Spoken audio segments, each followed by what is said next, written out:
Tačno je 7 sati. Radio Niš, prvi program.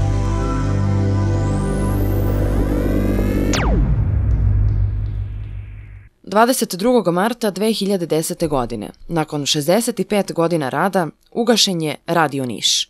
Najstariji elektronski medij u Nišu, nažalost mnogih koji su uz njegove zvuke odrastali, postao je dopisništvo Radio Beograda. 6 decenija sa vama. Radio Niš. Danas, kroz prašinu koja je prekrila njegove sumorno prazne prostorije, dostojanstveno i tiho probijaju se stari duh i preko 6 decenija tradicije ove ustanove. Studio u kom su nekada snimali Cune Gojković, Lepa Lukić, Nestor Gabrić i nebrojene druge legende jugoslovenske muzike, danas je gluva, ali i nema soba. Radio Niš.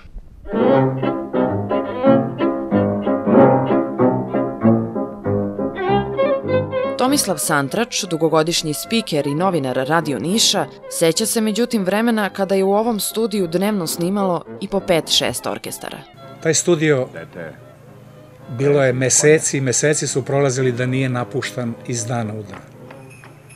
Tu je Nestor Gabrić snimao svoje pesme, Cune Gojković, Lepa Lukić, Šaban Baramović je sve snimio tu, do nešto kasnije niške grupa Galije, Kerbera i mnogih drugih. Tu je Jugoton dolazio zagrebački da snima svoje matrice, Beograd, PGP, mnoge kuće su snimale tu svoje numere.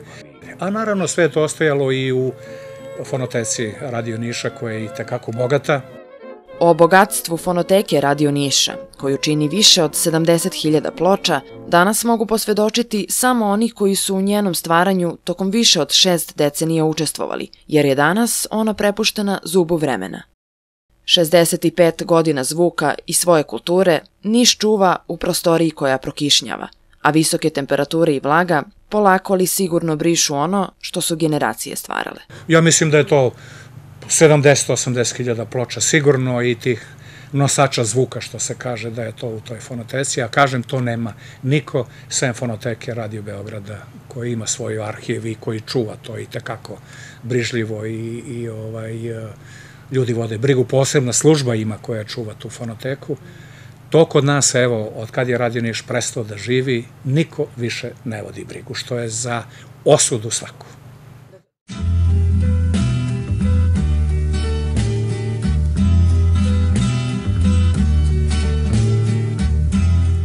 To je pušteno sa tako kiši, vetru, visokim temperaturama. To se uopšte ne čuva i to će propasti vrlo brzo, ako već nije ni propao. Jer tamo više niko i ne ulazi, niti želi iko više da uđe u tu fonoteku.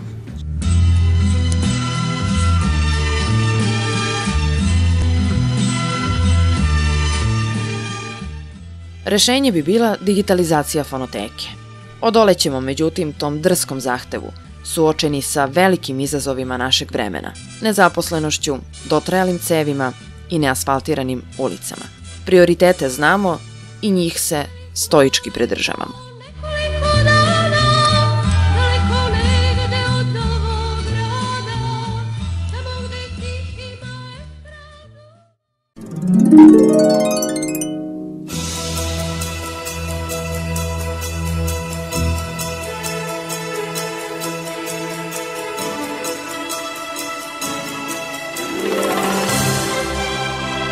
Poštovani slušalci, završavamo današnji program Radio Niša. U nastavku možete pratiti emisije prvog programa Radio Beograda.